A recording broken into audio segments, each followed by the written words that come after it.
Hello dear students, welcome again. हम पढ़ रहे थे क्लास 8 सिविक्स, जिसमें हमने स्टार्ट किया था chapter number 5 understanding the laws. अभी तक हमने चैप्टर में पढ़ा था कि लॉ क्या होते हैं और उनकी नीड क्यों है। आज हम देखेंगे कि एक लॉ कैसे बनता है, कौन कौन कौन सी वो प्रोसेस से गुजरता है। तो ये सब चीज़ अपन आज पढ़ने वाले हैं। सबसे फर्स्ट पॉइंट है कि पार्लियामेंट का रोल क्या होता है एक लॉ मेकिंग प्रोसेस में।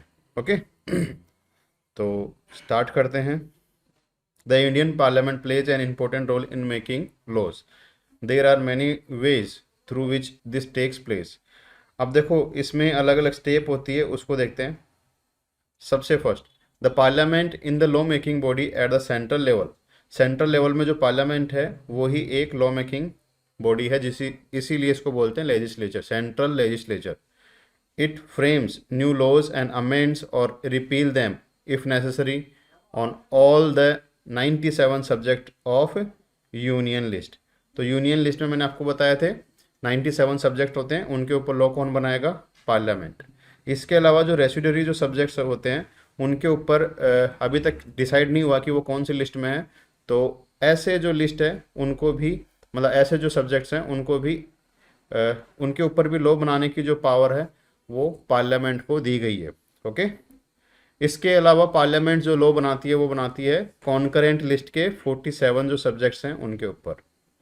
देखो, पार्लियामेंट जो कॉन्करेंट लिस्ट पे जो लॉ बनाती है, अगर पार्लियामेंट ने इस सब्जेक्ट में लॉ बनाया है तो पार्लियामेंट का लॉ जो होगा वो किसी भी स्टेट की लेजिस्लेचर से ज़्यादा इम्पोर्टेंट रहेगा। मतलब अगर सेम सब्जेक्ट पे जो कॉन्करेंट लिस्ट में है और उस पर पार्लियामेंट ने भी लॉ बनाया है और किसी स्टेट लेजिस्लेचर ने भी लॉ बनाया है, तो ऐसी कंडीशन में जो पार्लियामेंट का जो लॉ होगा वो पावरफुल होगा, मतलब उसी को माना जाएगा। ओके, तो यहाँ पे यही चीज़ है। नेक्स्ट देखो, मैंने आपको बताया था कि जो स्टेट जो सब्जेक्ट्स होते हैं, जो कि 66 स्टेट सब्जेक्ट हैं, ये कम ज़्यादा हो सकते हैं। तो इसमें क्या है कि इसको भी पार्लियामेंट जो है लॉ बना सकती है। इसमें कुछ कंडीशंस होती है जो हमने पहले की जो क्लासेज है उसमें आपको बताया था। कैसे? सबसे पहला तो ये है कि उसमें जो राज्यसभा है वो अपना एक 2/3 मेजोरिटी से रेजोल्यूशन पास कर दे कि पर्टिकुलर स्टेट जो है उसके लिए आपको इस तरह का लॉ बनाना है। तो पार्लियामेंट उस कंडीशन में पर्टिकुलर स्टेट के लिए वो लॉ बना सकती है। सेकंड कंडीशन क्या बनती है कि वन और, देखो इसमें सेकंड कंडीशन ये बनती है कि 2 और मोर जो स्टेट्स हैं वो रिक्वेस्ट करे पार्लियामेंट से कि आप हमारे जो सब्जेक्ट्स हैं, जो स्टेट सब्जेक्ट्स हैं, उसमें एक या फिर 2 या फिर ज़्यादा भी वो स्टेट सब्जेक्ट्स पे लॉ बनाने के लिए रिक्वेस्ट कर सकते हैं पार्लियामेंट से। और ऐसी कंडीशन में अगर वो रेजोल्यूशन पार्लियामेंट एक्सेप्ट करती है तो वो जो है पार्लियामेंट उसके ऊपर लॉ बनाएगी। लेकिन कंडीशन ये है कि जिन जिन स्टेट ने इसके लिए रिक्वेस्ट की है वो ओनली उन्हीं स्टेट्स पे एप्लीकेबल होगा। नेक्स्ट देखो, जो नेशनल इमरजेंसी होती है, मैंने बताया था इमरजेंसी 3 टाइप की होती है। एक तो बाहर देश से कोई, मान लो कि कोई आक्रमण कर दे, या फिर यहाँ पे इंटरनली ऐसा कोई जैसे ये होते हैं इंसर्जेंसी, जिसमें कि इंटरनली ऐसे आंदोलन हो जाएं और उसके बाद में अनस्टेबिलिटी मतलब क्रिएट हो जाए पूरे देश में, वो तो उस कंडीशन में एक इमरजेंसी लगा सकते हैं। एक होता है कि जो मतलब फाइनेंशियल इमरजेंसी जो होती है, इसमें क्या होता है कि देश के पास पैसा नहीं रहता, किसी कंट्री के पास पैसा नहीं बचता, और उस कंडीशन में जो प्रेसिडेंट है वो इमरजेंसी इम्पोज कर सकते हैं। तो ये तीनों टाइप की जो इमरजेंसी होती है उस कंडीशन में भी स्टेट सब्जेक्ट्स पे पार्लियामेंट लॉ बना सकती है। नेक्स्ट देखो, अगर किसी पर्टिकुलर स्टेट में जो गवर्नमेंट है वो कॉन्स्टिट्यूशन के हिसाब से नहीं चल रही है, मतलब कि जैसे कॉन्स्टिट्यूशन में जो जो चीज़ें लिखी गई है उस हिसाब से अगर वो स्टेट परफॉर्म नहीं कर रहा है, तो राज्यपाल इसके लिए प्रेसिडेंट को बोलेंगे कि पर्टिकुलर स्टेट में जो गवर्नमेंट है वो सही से काम नहीं कर रही है, या फिर कॉन्स्टिट्यूशनल जो मतलब कि एक तरह से जो प्रोसेस है उसके हिसाब से काम नहीं कर रही है। तो फिर प्रेसिडेंट वहाँ पे अपनी तरफ से एक तरह से वहाँ पे प्रेसिडेंट रूल जो है वो अप्लाई कर देंगे, और ऐसी कंडीशन में उस पर्टिकुलर स्टेट के जो स्टेट सब्जेक्ट्स हैं उनके ऊपर भी पार्लियामेंट लॉ बना सकती है। ठीक है, तो ये तो बात हो गई कि पार्लियामेंट जो है वो कौन कौन से सब्जेक्ट पे कैसे कैसे लॉ बना सकती है। अब एक चीज़ और है कि जो पार्लियामेंट है उसको एक तरह से स्पेशल राइट है कि अगर कॉन्स्टिट्यूशन से रिलेटेड कोई भी लॉ बनाना है तो वो बनाएगी कौन? पार्लियामेंट। क्यों? क्योंकि कॉन्स्टिट्यूशन पूरे देश को इकट्ठा करके रखता है, तो इसके लिए ज़रूरी है कि सेंट्रल लेजिस्लेचर इसके ऊपर लॉ बनाए जिससे कि यूनिफॉर्मिटी पूरे कंट्री में बनी रहे। इसीलिए जो कॉन्स्टिट्यूशनल जो अमेंडमेंट्स होते हैं वो कौन लेके आता है? Only parliament. अब देखो ये तो आपने पढ़ लिया था। अब देखते हैं कि एक जो नॉर्मल जो बिल होता है वो लॉ में कैसे बदल जाता है। बिल का मतलब एक नॉर्मल रेजोल्यूशन जो किसी कोई भी मेंबर ला सकता है, कोई प्राइवेट हो या फिर पब्लिक मेंबर हो। प्राइवेट और पब्लिक मेंबर का पता है आपको? प्राइवेट मेंबर वो होते हैं जो कि उस पर्टिकुलर पार्लियामेंट में सदस्य हैं, मतलब एमपी हैं, नॉर्मल एमपी, कोई मिनिस्टर नहीं, ओनली एमपी। और वही एमपी अगर मिनिस्टर भी हैं तो अगर मिनिस्टर ऐसा कोई लॉ लेके आएगा तो उसको बोलेंगे क्या? Public member. ठीक है, तो प्राइवेट मेंबर बिल और पब्लिक मेंबर बिल ये दोनों अलग अलग होते हैं। तो दोनों ही बिल जो है वो पार्लियामेंट के किसी ना किसी एक हाउस में रिप्रेजेंट किए जाएंगे और वहाँ से फिर बाद में उसका एक तरह से लॉ मेकिंग की प्रोसेस स्टार्ट होगी। तो इसको समझने के लिए आपको मैं थोड़ा सा बता देता हूँ। जैसे बिल जो है वो दो तरह के होते हैं, एक तो होता है ऑर्डिनरी बिल और एक होता है मनी बिल। चलो मुझे बताओ, मनी बिल है या ऑर्डिनरी बिल है, ये कौन डिसाइड करता है? अंजनी, मैं पढ़ा रहा था आपको तब मैंने बताया था स्पीकर के कुछ पावर्स मैंने बताए थे, लोकसभा स्पीकर्स के कुछ एक्स्ट्रा पावर्स। तो उसमें मैंने आपको बताया था कि लोकसभा स्पीकर जो है वो ये डिसाइड करते हैं कि पर्टिकुलर जो बिल है वो ऑर्डिनरी बिल है या फिर मनी बिल है। तो यहाँ पे ये डिसाइड कौन करेगा? लोकसभा स्पीकर। याद आया कुछ? Yes sir. तो सबसे पहले बिल इंट्रोड्यूस हो गया, डिसाइड हो गया कि ये मनी बिल है या ऑर्डिनरी बिल है। अब दोनों की प्रोसेस अलग अलग चलती है, ऑर्डिनरी बिल की अलग प्रोसेस चलेगी, मनी बिल की अलग प्रोसेस चलेगी। सबसे पहले देखो ऑर्डिनरी बिल कैसे किसी भी सेशन से पास होगा। सबसे पहले देखो ये जो ऑर्डिनरी बिल है ये किसी भी हाउस में रिप्रेजेंट किया जा सकता है। जैसे मैं यहाँ पे शॉर्ट फॉर्म में लिख रहा हूँ ऑर्डिनरी बिल, ओबी। ठीक है, इसको दो सेशन होते हैं, एक तो होते हैं लोकसभा और एक होती है राज्यसभा। तो लोकसभा या राज्यसभा दोनों में से किसी में भी इसको इंट्रोड्यूस किया जा सकता है क्योंकि ऑर्डिनरी बिल है। अगर ये लोकसभा में इसको इंट्रोड्यूस किया गया है तो लोकसभा में इंट्रोड्यूस करने के बाद में इसके ऊपर होगी एक तरह से डिस्कशन। जब इसके ऊपर डिस्कशन होगा तो या तो हो सकता है कि इसमें स्पीकर क्या करेंगे, एक पार्लियामेंट्री कमेटी फॉर्म करेंगे। पार्लियामेंट्री कमेटी फॉर्म करेंगे कौन? स्पीकर। किसमें? लोकसभा में, पीसी। पार्लियामेंट्री कमेटी जो बनाई है वो ये चेक करेगी कि पर्टिकुलर लॉ कैसे अप्लाई होगा, क्या क्या इसके रिप्रकशंस होंगे, वो सारी चीज़ें कौन बताएगा? Parliamentary committee. और वो अपनी रिपोर्ट पेश करेगी किस में? वापस से लोकसभा में। अच्छा एक चीज़ बता दूं, ये जो पीसी जो होती है, पार्लियामेंट्री कमेटी जो होती हैं, इसमें मेंबर कौन होते हैं? वही एमपी होते हैं, उसी लोकसभा के मेंबर होते हैं। ठीक है, लोकसभा के मेंबर होते हैं और वही उसको चेक करते हैं कि ये कौन कौन इसके मेंबर होंगे। वो स्पीकर बताएंगे कि हाँ पर्टिकुलर भाई तुम लोग मिल जाओ और इसको चेक करो कि ये सही है कि नहीं है, कैसे इसको अप्लाई करना है। ऐसे लोकसभा में इसकी रिपोर्ट आ गई। राज्यसभा के लोग भी होते क्या सब पार्लियामेंट कम्युनिटी में? पार्लियामेंट्री अलग अलग तरह की कमिटीज़ होती है बेटा, तो उसमें कुछ कमिटीज़ में राज्यसभा के मेंबर्स भी होते हैं, कुछ कमिटीज़ में सिर्फ लोकसभा के मेंबर्स होते हैं। पार्लियामेंट्री कमिटीज़ जब आप पढ़ोगे हायर क्लासेज में जब आपको पता लगेगा अलग अलग टाइप की कमिटीज़ होती है। ठीक है, और कुछ में तो ऐसा होता है कि दोनों के मेंबर होते हैं और कुछ में लोकसभा पर्टिकुलर लोकसभा के मेंबर होते हैं। ठीक है, तो यहाँ से पार्लियामेंट्री कमेटी ने अपनी रिपोर्ट पेश कर दी किसमें? लोकसभा में। अब लोकसभा में रिपोर्ट आ गई, अब क्या होगा? इसके ऊपर वोटिंग। मुझे बताओ वोटिंग कौन करवाएगा? What sir? पार्लियामेंट्री कमिटीज ने अपनी रिपोर्ट जो है वो पेश कर दी। अब जो ये है इस बिल के ऊपर वोटिंग होगी कि इसको एक्सेप्ट किया जाए या फिर इसको राज्यसभा में पास करके भेजा जाए। तो इसके लिए वोटिंग होगी और ये वोटिंग कौन करवाएगा? स्पीकर। प्रेसिडेंट आएंगे क्या लोकसभा में? स्पीकर। स्पीकर। बेटा स्पीकर के क्या क्या वर्क थे उसी में तो पढ़ा था कि स्पीकर जो होंगे वो क्या काम करवाएंगे? वोटिंग का काम करवाएंगे, मैनेज करेंगे कि कैसे क्या प्रोसीडिंग्स हो रही है। तो यहाँ पे स्पीकर क्या करेंगे, वोटिंग करवाएंगे। अब ऑर्डिनरी बिल है तो ऑर्डिनरी बिल के लिए यहाँ पे एक तरह से जो मेजोरिटी होती है वो नॉर्मल मेजोरिटी होती है, उसमें एक तरह से अगर जो वोट कर रहे हैं वो मेंबर, मतलब उन मेंबर्स में से 50+ अगर मेंबर 50% प्लस मेंबर अगर इसके पक्ष में वोट करते हैं तो ये क्या हो जाएगा, पास हो जाएगा। और अगर उतना ही वोट ये नहीं ला पाता है तो ये यहीं पे क्या हो जाएगा, लैप्स हो जाएगा। इसके बाद ये आगे नहीं जाएगा। मान के चलो यहाँ से 50% प्लस मेंबर्स ने अगर यहाँ पे इसकी कंसेंट दे दी, ये जाएगा क्या, कहाँ पे, राज्यसभा में। राज्यसभा में। अब राज्यसभा में सेम प्रोसेसिंग होगी, राज्यसभा सेम इसके ऊपर ये पीसी फॉर्म कर सकती है, उसके बाद वो पीसी रिपोर्ट देगी, उसके बाद फिर से इसके ऊपर वोटिंग होगी। वोटिंग में पास हो गया तो फिर कहाँ जाएगा, प्रेसिडेंट। President, very good. और प्रेसिडेंट ने अगर इसके ऊपर कंसेंट दे दी तो ये क्या बन जाएगा, बिल से क्या बन जाएगा, ये लॉ। बिल से बन जाएगा एक्ट। और ये एक्ट क्या होते हैं, लॉ बनता है ना बिल से। अरे बेटा ये एक्ट होते हैं, वो ही क्या होते हैं, लॉ। वो 14 हो गई। ओके, हाँ देखो, अगर ये प्रेसिडेंट ने यहाँ पे कंसेंट दे दी तो ये बिल से क्या बन गया, एक्ट बन गया। और अगर प्रेसिडेंट ने यहाँ पे कंसेंट नहीं दी, वापस से बोला कि इसको वापस से चेक करो, तो ये प्रोसेस बिल्कुल जीरो से, स्क्रैच से स्टार्ट होगी। कहाँ से, लोकसभा से स्टार्ट हुई थी तो लोकसभा से।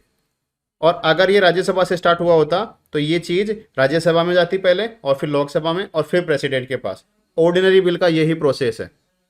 ठीक है, यहाँ तक समझ में आया ऑर्डिनरी बिल में। Yes sir. अब देखते हैं मनी बिल। देखो मनी बिल में होता क्या है, मुझे बताओ मनी बिल कहाँ इंट्रोड्यूस हो सकता है, लोकसभा राज्यसभा?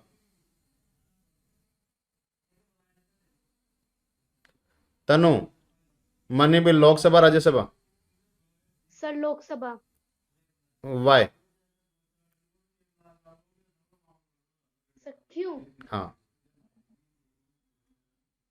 क्योंकि सर मनी बिल है ना, क्या बोलते हैं उसको, पैसे से रिलेटेड बात होती पैसे से रिलेटेड अगर कोई बिल है तो वो मनी बिल है, ये बात सही है। है। Yes sir. लेकिन क्या ये राज्यसभा में इंट्रोड्यूस नहीं हो सकता? क्या राज्यसभा को पैसे का हिसाब रखना नहीं आता? नहीं सर आता है। बताओ नहीं सर, लोकसभा में इंट्रोड्यूस हो सकता है। बेटा, सही है आपका, लोकसभा में इंट्रोड्यूस होता है, लेकिन मैं पूछ रहा हूँ क्यों इंट्रोड्यूस होता है। अभी बताया था मैंने, क्या लिखा हुआ है इधर, क्योंकि सर यहाँ देखो क्या लिखा कमिटीज हुआ है। होती है। कमिटीज की बात ही नहीं है, यहाँ पे क्या लिखा हुआ है, कहाँ पे? लोकसभा स्पीकर। कौन, मनी बिल को कौन डिसाइड कर रहा है?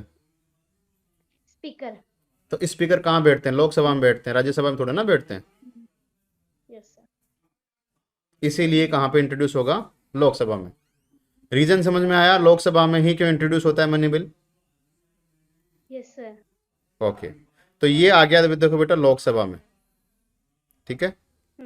और लोकसभा में फिर से इसके ऊपर पार्लियामेंट्री कमिटीज बैठेगी, वो रिपोर्ट देगी, और उसके बाद में क्या होगा, वोटिंग। वोटिंग। अब यहाँ पे जो है मनी बिल जो है उसके लिए एक तरह से जो वोटिंग है वो यहाँ पे होने के बाद में, अगर ये वोटिंग से पास हो जाता है तो फिर बाद में जाएगा किस में, राज्यसभा। राज्यसभा में। राज्यसभा इसके ऊपर क्या है, पीसी नहीं बना कमेटी सकती, बैठाएगी। नहीं, इसके ऊपर राज्यसभा क्या है, डायरेक्ट क्या है, इसके ऊपर डिस्कस करेंगे, डायरेक्ट डिस्कस करेंगे इसके ऊपर, और इसके ऊपर वोटिंग करेंगे।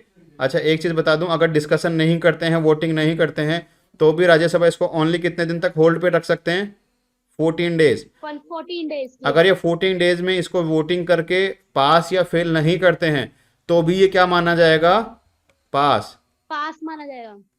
ठीक है, तो 14 डेज तक इसको रोक सकते हैं, और इसके ऊपर कंसेंट दें चाहे ना दें। अगर ये यहाँ पे राज्यसभा में फेल भी हो गया तो भी क्या माना जाएगा, पास माना जाएगा। और उसके बाद कहाँ भेजेंगे इसको, प्रेसिडेंट। प्रेसिडेंट। और प्रेसिडेंट जो है इसको एक्चुअल में रोक नहीं सकते, इसके ऊपर कंसेंट अपनी देंगे ही देंगे। क्यों देंगे कंसेंट, क्यों नहीं रोक सकते? क्योंकि सर ये अपने कॉन्स्टिट्यूशन में एक अमेंडमेंट है जिसके तहत सर इसको कंटेंट देना पड़ता है। नहीं, वो जो चीज़ है वो अलग है। देखो यहाँ पे, आपने अमेंडमेंट बताया था सर, हाँ 14 वो चीज़ 14 अलग है, अमेंडमेंट। वो अलग है, वो सेकंड, एक तरह से सेकंड बार जब प्रेसिडेंट के पास सेम बिल आता है तो वो अलग चीज़ है। 42nd अमेंडमेंट, तो उसमें क्या है कि अगर प्रेसिडेंट ने कोई बिल वापस भेजा है और वो उसी फॉर्म में या फिर उसमें कुछ अमेंड करके प्रेसिडेंट के पास दोबारा पहुंच गया तो प्रेसिडेंट को उसके ऊपर कंसेंट देनी ही पड़ती है, ठीक है। लेकिन हाँ यहाँ सर, पे वो वो बात तो नहीं पता है। है। यहाँ पे बात इसलिए है क्योंकि मनी बिल जो होता है ना, अक्सर जो भी मनी बिल होता है ये सबसे पहले प्रेसिडेंट से पूछ के ही लोकसभा में भेजा जाता है। पहले स्टार्ट होता है ना ये लोकसभा से। अच्छा सर, प्रेसिडेंट ही से भेजता है इसको लोकसभा में? नहीं नहीं, भेजता नहीं है लोकसभा, पहले प्रेसिडेंट से इसकी कंसेंट ले लेते हैं कि हाँ हम ऐसे मनी बिल को लेके आ रहे हैं, लेके आए कि नहीं लेके आए। अच्छा, फिर सर उसको मना नहीं कर सकता? हाँ, मना नहीं कर सकता मतलब नहीं, वो कंसेंट देते ही देते हैं, प्रोसेस ही है। क्योंकि आपसे कोई पूछ के अगर काम करेगा तो क्या आप उस काम को रोकोगे? नहीं सर, एक बात पूछनी है सर। हाँ पूछो। सर ऑर्डिनरी बिल्स के अंदर सर कैसे लॉज होते हैं, मतलब किस टाइप के? और सर मनी बिल में किस तरह के लो होते हैं सर? तो मनी जैसे बिल में ऑर्डिनरी टैक्स से बिल। रिलेटेड लॉज होते हैं, टैक्स से रिलेटेड जो लॉज होते हैं वो होते हैं मनी बिल में। जहाँ पे पैसे की बात आती है, कोई भी स्कीम हो या कोई भी चीज़ हो, तो अगर वो पैसे से रिलेटेड वो चीज़ है तो उसको क्या बोलेंगे, मनी बिल में उसको देख लेंगे। ऑर्डिनरी बिल जो बाकी जो भी जितने भी सर मैं जो भी बाकी जो जितनी भी जो एक तरह से लॉज हो गए या फिर कोई स्कीम्स हो गई, उन सबको क्या बोलेंगे, ऑर्डिनरी बिल। सर जैसे वो ट्रैफिक लाइट वाला वो सारा सर हाँ, इसमें जैसे ट्रैफिक ऑर्डिनरी। लाइट वाला हो गया, ड्राइविंग लाइसेंस वाला हो गया, ये सारे क्या हैं, ऑर्डिनरी बिल। और सर वो जुर्माना वाली बात हुई सर, वो इसमें मनी बिल में आ गई, जुर्माना। टैक्सेस से रिलेटेड कोई भी बात होगी तो वो मनी बिल में उसको वो देखेंगे। नली नली का मनी मनी बिल। तो देखो यहाँ पे यही चीज़ लिखी हुई है, आप इसको रीड कर लेना, बार बार में रिपीटेशन से मतलब नहीं है। How a new bill, yes. Sorry, how a new law on domestic violence was passed. देखो, एक डोमेस्टिक वायलेंस के लिए एक नया बिल वो कैसे पास होता है या फिर कैसे वो पास हुआ था, उसको देखते हैं। Functions of the parliament is to pass new laws which pertain to the sensitive problems faced by the people. For example, for a long time, a gender bias prevailed against women and they were subject to various injustice. कौन कौन से injustice उनके साथ हो रहे थे, women's के साथ में बहुत सारे injustice हो रहे थे। जैसे first of all there was preference for the male child, and even today female childs are considered as a burden on the family and sometimes they are treated badly। तो ये मेल चाइल्ड और जो एक तरह से female child का जो discrimination है, एक तो वो हो रहा था। और क्या, secondly, not much attention was paid to their education. जो फीमेल चाइल्ड होती है उनको अटेंशन कम मिलता है। Thirdly, they were not paid equally for the same work as as was done by men. तो मेन जो वर्क करते हैं, सेम वर्क अगर फीमेल कर रही है तो फीमेल्स को उसमें पैसा कम मिलता है, वेतन कम मिलता है। Fourthly, they were not given equal property rights in the property of their parents और in laws. Lastly, they were many instances of domestic violence against women, which made their life unsafe even in the families। तो domestic violence की वजह से भी जो women's है वो एक तरह से सेफ फील नहीं करती है। तो देखो यहाँ पे डोमेस्टिक वायलेंस की बात आई है, उसको समझो। सबसे पहले डोमेस्टिक वायलेंस मतलब क्या होता है। डोमेस्टिक वायलेंस मीन्स घरेलू इंजरी मामले और सर, हार्म, घरेलू हिंसा। हाँ, इंजरी और harm to the female members of the family by their family members. कोई भी फैमिली मेंबर में कोई फीमेल के ऊपर कोई भी एट्रोसिटी हो रही है, किसी भी तरह की एट्रोसिटी, ज़्यादा काम करवा रहे हैं, हेल्थ पे ध्यान नहीं दे रहे हैं, या फिर उनको मतलब कि मार रहे हैं, पीट रहे हैं, तो वो चीज़ें क्या होती हैं, डोमेस्टिक वायलेंस। इनफैक्ट मारना और पीटना ये तो बहुत आगे की बात हो गई, अगर गंदा भी बोल रहे हैं उनको तो भी वो क्या है, डोमेस्टिक वायलेंस उसमें देखेंगे। Such violence can be caused by physically beaten up the women और वर्बली अब्यूज देम। तो वर्बली अगर अब्यूज करते हैं तो भी वो क्या है, डोमेस्टिक वायलेंस है। Domestic violence also includes verbal, sexual और इकोनॉमिक अब्यूज। तो वर्बल हो सकता है, सेक्सुअल हो सकता है और इकोनॉमिक अब्यूज उसमें हो सकता है, मतलब कि पैसे नहीं देना और उनसे मतलब उनके जो बेसिक जो नीड्स होते हैं उनके लिए भी उनको पैसे नहीं देना। ओके। सर पैसे नहीं देना मतलब सर? जैसे उनको कोई काम के लिए पैसे चाहिए, पर्सनल कुछ केयर के हाँ, लिए कुछ पैसे चाहिए और वो पैसे भी ना देना, इसलिए। अभी वाली रानी और पैसे ही नहीं देता। चलो नेक्स्ट देखो, it seems less likely that women would have improved their status had they themselves not raised the gender issue both inside and outside the parliament.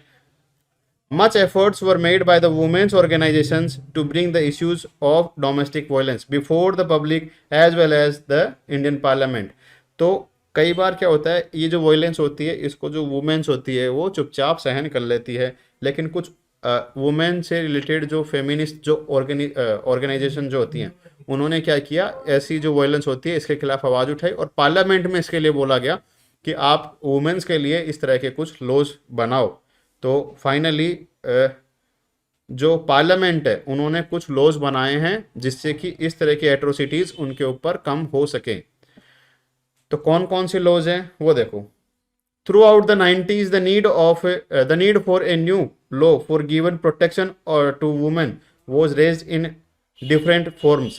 In 1999 a group of lawyers known as Lawyers Collective, law students and social activists, after a nationwide consultation, took the lead in drafting the Domestic Violence Prevention and Protection Bill. तो सबसे पहले देखो 1990s में क्या हुआ, 99 में क्या हुआ कि कुछ लॉयर्स और स्टूडेंट, जो लॉ के स्टूडेंट्स होते हैं वो, और कुछ सोशल एक्टिविस्ट, मतलब कि जो समाज में जो एक तरह से कुछ एक्टिविस्ट होते हैं, कार्यकर्ता होते हैं, तो वो क्या करते हैं, ऐसा एक कमेटी बनाते हैं और वो कमेटी ऐसे एक लॉज का ड्राफ्ट बनाती है, मतलब कि लॉज कैसा होना चाहिए उस डोमेस्टिक वायलेंस को रोकने के लिए, किस किस को डोमेस्टिक वायलेंस में रखा जाएगा, किसको नहीं। तो इसके लिए एक ड्राफ्ट बनाया गया और एक बिल बनाया गया। Side by side several women's organisation and national commission for women made submission to the parliament standing committee. अब देखो वो जो मैंने बताया था कि कोई भी बिल जब ऐसे आता है पार्लियामेंट में तो पार्लियामेंट उसमें क्या करती है, बाद में एक पार्लियामेंट्री कमेटी फॉर्म करती है। तो ये क्या है, पार्लियामेंट स्टैंडिंग कमेटी, ये वही कमेटी है जिसके पास इस बिल को भेजा गया। और इसमें कौन मेंबर थे, इसमें देखो वुमेन कमीशन जो था, नेशनल वुमेन्स कमीशन, वो भी थे, उसके मेंबर्स भी थे। और इसके साथ साथ जो ऑर्गेनाइजेशन जो थी वुमेन्स के एक तरह से रिलेटेड जो काम कर रही थी उसके यहाँ पे मेंबर्स भी थे। तो वो क्या करे, इसके ऊपर बैठे और उन्होंने एक तरह से डिस्कशन किया। बाद में एक फाइनली एक बिल बन के आया। Finally, a bill was introduced in the parliament in 2005. After being passed by the parliament and getting the approval of the president, the Domestic Violence Act came into effect in 2006. Finally, 1999 से start हुई process 2006 में आके complete होती है और एक ऐसा law बनता है जिसमें इस तरह की डोमेस्टिक वायलेंस से रिलेटेड और जो भी प्रॉपर्टी राइट्स हैं या फिर कुछ और राइट्स है वुमेन्स के, उनसे रिलेटेड ये जो बिल है ये पास हुआ और ये जो है एक्ट बना। ठीक है, तो यहां तक समझ में आया डोमेस्टिक वायलेंस से रिलेटेड कैसे बिल बना और कैसे वो पास हुआ। Yes sir, yes sir. चलो नेक्स्ट देखो, bad and unpopular laws and people's right to dissent. अब देखो कई बार पार्लियामेंट क्या करती है, कुछ ऐसे लॉ बना देती है जो पीपुल्स को पसंद नहीं आते। एग्जाम्पल है फार्म लॉज, रिसेंट एग्जाम्पल क्या है, फार्म लॉज।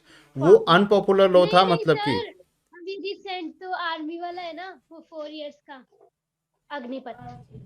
नहीं बेटा, अग्निपथ जो स्कीम है वो पार्लियामेंट ने नहीं बनाई है, वो तो एक तरह से एग्जीक्यूटिव उसका डिसीजन है, वो पार्लियामेंट ने उसके ऊपर लॉ नहीं बनाया। जब फार्म लॉज जो है, एक्चुअल में फार्म लॉज जो है वो पार्लियामेंट से बने हुए लॉज हैं और उनको फिर पब्लिक ने एक्सेप्ट नहीं किया और इसके बाद में पब्लिक ने कैसे उनको रिपील करवाया, आपने पूरी प्रोसेस देखी है। तो वही चीज़ आज अपन देखेंगे कि क्या ऐसे पीपुल्स के पास राइट्स हैं कि वो पार्लियामेंट से पास हुआ कोई बिल उसको भी वो क्या करते हैं, रिपील करवा सकते हैं। देखते हैं।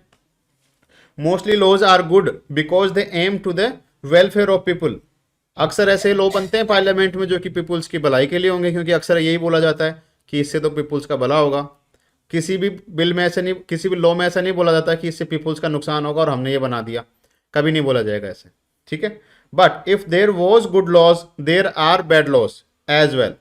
People oppose all such bad laws. The opposition in the parliament criticize such laws, and outside the people in general shows they resentment by holding public meetings, writings about them in newspapers, reporting to TV news channels, etc.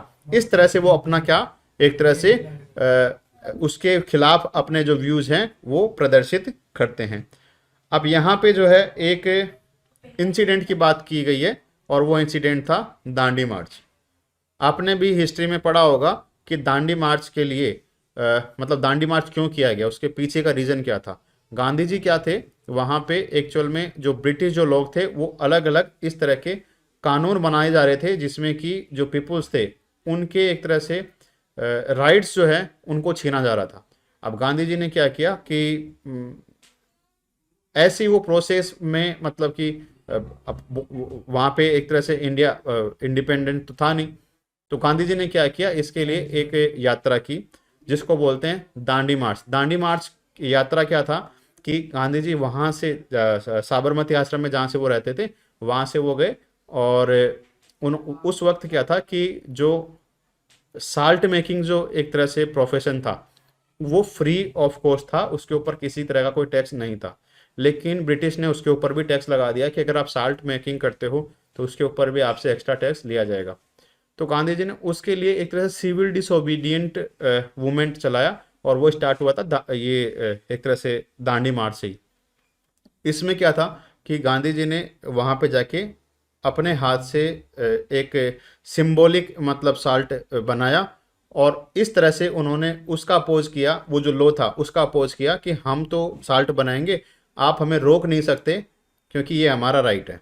ठीक है, तो इस तरह से उन्होंने क्या मतलब कि उस जो लॉ जो बनाया गया था ब्रिटिश के द्वारा उसका एक तरह से अपोज किया. तो यही बात यहाँ पे लिखी गई है इन 1930 सत्याग्रह अगेंस्ट अनजस्ट लॉ, जो साल्ट लॉ जो था अनजस्ट साल्ट लॉ उसके खिलाफ उन्होंने ऐसी दांडी मार्च किया था. और इसमें एक्चुअल में वही चीज़ें हैं, इसमें गांधी जी जो थे वो साबरमती आश्रम से दांडी तक गए थे. दांडी एक जगह का नाम है जो कि वो एक गाना भी तो बनाया ना साबरमती के संग, है ना? हाँ हाँ. तो यहाँ से जो है एक तरह से जो अपना ये इंडियन ओशन है तो उसके पास में ये एक दांडी एक छोटा सा विलेज है, तो वहाँ पे वो गए और वहाँ पे उन्होंने इस तरह से जाके सी वाटर में से जो साल्ट जो था उसको बनाया और उन्होंने इस तरह से एक तरह से सिंबॉलिकली ये बताया कि हम तो ये लोग को नहीं मानते, हम तो साल्ट वैसे उन्होंने बनाएंगे. ही बनाया है, क्यों? सिंबॉलिक बेटा, देखो साल्ट मेकिंग में ब्रिटिश ने टैक्स लगा दिया. अब बोले कि आप साल्ट नहीं बना सकते बिना टैक्स दिए, तो उन्होंने बोला कि हम तो बनाएंगे, आपको जो करना है वो कर लो. इस तरह से एक तरह से दिखाने के लिए कि हम आपके लॉ को नहीं मानते और हम तो इस साल्ट को बनाएंगे, आपको जो भी हमारे खिलाफ कोई कार्रवाई करनी है तो आप कर सकते हो. तो इसलिए उन्होंने ये वो एक तरह से साल्ट वहाँ पे बनाया. ठीक है, तो ये वही चीज़ है यहाँ पे लिखी गई है. टैक्सेस का एक तरह से वहाँ पे बायकॉट किया गया. फॉरेन गुड्स को जो बाहर देशों जो चीज़ें आ रही थी उनको एक तरह से बायकॉट किया गया. अभी भी तो चलता है ना, China boycott, China goods boycott, तो वो सारी चीज़ें अभी भी चलती है ऐसी. नेक्स्ट देखो, the government followed A repressive policy to put down this movement. The Congress was declared illegal. All leading congressmen, including Gandhi ji and the Jawaharlal Nehru, were put behind bars. अब देखो, जब उन्होंने ऐसा ऐसा उन्होंने मतलब कि वहाँ पे जाके साल्ट को फॉर्म किया, साल्ट से मतलब कि वहाँ पे नमक बनाया, तो इसके रिपरकशंस क्या हुए कि जो ब्रिटिश जो थे उन्होंने इंडियन नेशनल कांग्रेस को ही बैन कर दिया और बोला पूरी पार्टी जो है, ये पूरी पार्टी क्या है, आतंकवादी है और इनको हम अब जेल में डालेंगे. तो उसके जो भी लीडर हाँ जो सर, थे, सही बात है। तो जो भी लीडर थे उनको वहाँ पे जेल में डाल दिया गया, इंक्लूडिंग गांधी जी और Jawaharlal Nehru. Lathi charge, arrest and heavy fines became the order of that day. तो देखो अलग अलग तरह से उनको एक तरह से वहाँ पे सप्रेस करने की कोशिश की गई. But these repressive measures failed to crush the movement. लेकिन जब उन्होंने ऐसा किया तब भी वो मूवमेंट नहीं रुका। This dissent is the part and parcel of democracy. Tolerance for dissent it's an important sign of political maturity. देखो, डिसेंट किसी के खिलाफ, मतलब किसी के खिलाफ आपकी असहमति होना, ये डेमोक्रेसी में आपका राइट है। अगर आपको कोई चीज़ पसंद नहीं आती है तो आप बोल सकते हो कि मुझे ये चीज़ पसंद नहीं आई है, ये आपका राइट है। ऐसे नहीं कि आप सहन करते जाओ। जो अत्याचार सहन करता है वो अत्याचार करने वाले जितना ही उसका एक तरह से भागीदार होता है। तो अगर ऐसा कुछ लॉ है जो कि पीपुल्स के राइट्स को वायलेट करता है तो आप उसके खिलाफ आवाज उठा सकते हो। ये आपका एक तरह से डेमोक्रेसी का एक राइट्स नहीं तो वो भी हो गया। ड्यूटी है। ठीक है। In order to increase its income, sometimes the government tries to pass certain laws which are not good from the ethical point of view. The liquor law is one of them. मैंने बताया था ना आपको liquor law. अब देखो, liquor actual में manufacture करना ही गलत बात है, सेल करना तो बहुत ज़्यादा गलत बात है, लेकिन फिर भी स्टेट जो है उसको मैन्युफैक्चर भी करवाते हैं शराब। तो स्टेट जो है उसको ना सिर्फ मैन्युफैक्चर करने का एक परमिशन देते हैं बल्कि उसको सेल करने का परमिशन भी देते हैं। लेकिन फिर भी ये गलत है, एथिकली रॉन्ग है, लेकिन फिर भी इकोनॉमी के लिए ये थोड़ा ठीक है। The government tries to justify its policy by saying that such a policy would reduce the distilling of illegal liquor which caused death of various person including men and women from time to time। अब जो government क्या है वो क्या बोलती है इसमें कि हम लिकर क्यों बनाने देते हैं, क्यों बेचने देते हैं? वो इसलिए क्योंकि अगर हम नहीं बनाने देंगे तो लोग तो पिएंगे, इलीगली बना के पिएंगे। अब इलीगली बना के पिएंगे तो उसमें वो सेफ्टी मेजर्स का पूरा ध्यान नहीं रखा जाएगा, फिर लोगों की हेल्थ से उसमें एक तरह से नुकसान पहुंचेगा। इसलिए हम क्या करते हैं, इसको मॉनिटर करते हैं और बढ़िया से इसको रेगुलेट करते हैं पूरी लीकर प्रोसेस को। ठीक है। तो इसलिए उन्होंने बोला कि हम जो है इसको बनाने की परमिशन देते हैं। लेकिन ये कहीं गलत है, कहीं ये सही भी हो सकता है। But the opposition parties take the government to task and vehemently oppose the government's action both with in the parliament assemblies and outside it. Opposition का काम यही है कि ऐसी कोई अगर कोई बिल है जो कि पब्लिक हेल्थ से रिलेटेड है या फिर एथिकली रॉन्ग है या फिर बाद में वो पॉपुलर बिल नहीं है, मतलब कि उससे एक्चुअल में जो बेनिफिट जो है वो ज़्यादा नहीं होने वाले हैं जितनी उसकी कॉस्ट है। तो इस तरह के जो बिल्स होते हैं उनको अपोजिशन जो है वो इसका अपोज करती है। इसीलिए अपोजिशन को डेमोक्रेसी में बहुत इंपॉर्टेंट रोल उसका बताया गया है। तो ये एक प्रोसेस होती है जिसमें बैड और अनपॉपुलर लॉज होते हैं, उनको पीपुल्स जो है राइट टू डिसेंट के तहत इसको अपोज करते हैं और उसको फिर बाद में रिपील करना पड़ता है गवर्नमेंट को।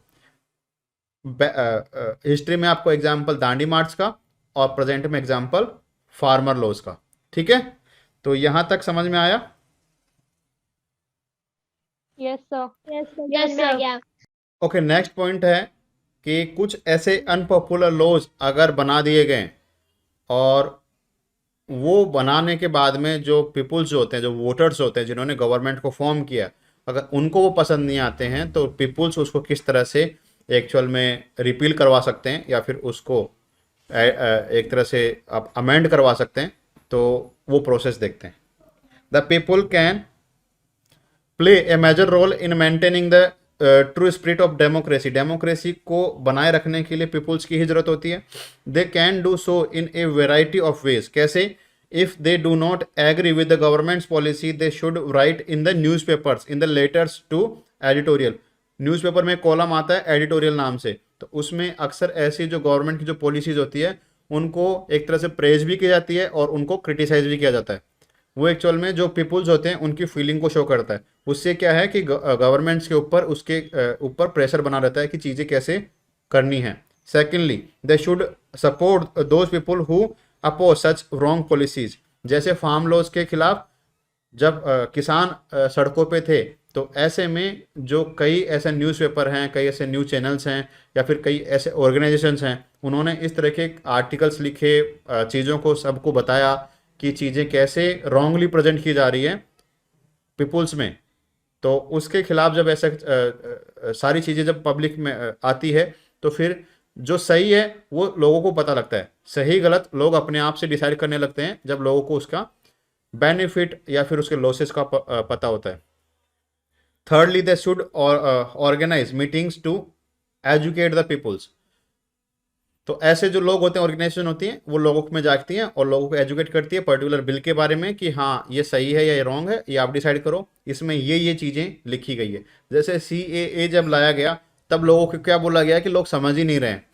तो उसके बाद में जब इसके खिलाफ अलग अलग ऑर्गेनाइजेशन जो थे उन्होंने एक तरह से लोगों को बताया कि नहीं, इसमें ये चीज़ें हैं, ये सही भी हैं और ये कुछ चीज़ें हैं जो गलत है, बस इन चीज़ों को हटा देना चाहिए, बाकी सब चीज़ ठीक है। तो ऐसा करने से क्या होता है कि पीपुल्स एजुकेट होते हैं और फिर लोग जो है अपने आप से उन चीज़ों को डिसाइड करने लगते हैं। Fourthly they should send memorandums to government और टू पार्लियामेंट। पार्लियामेंट और जो गवर्नमेंट है उसमें भी ऐसी एप्लीकेशंस काफ़ी जाती है। Fifthly they should organise peaceful demonstrations and if necessary they should observe hartals और स्ट्राइक्स। तो ऐसे वो हड़ताल्स और स्ट्राइक्स भी कर सकते हैं। Sixthly people can even go to the courts which has the power to modify और cancel laws if it finds that they don't adhere to the constitution. जैसे CAA के केस में हुआ, फाइनली वो केस कहाँ गया, सुप्रीम कोर्ट में गया और सुप्रीम कोर्ट ने उसके ऊपर स्टे लगा दिया, मतलब आप अभी इसको अप्लाई मत करो, थोड़े दिन के लिए रुक जाओ, हम चेक करते हैं, उसके बाद में आप इसको अप्लाई करना।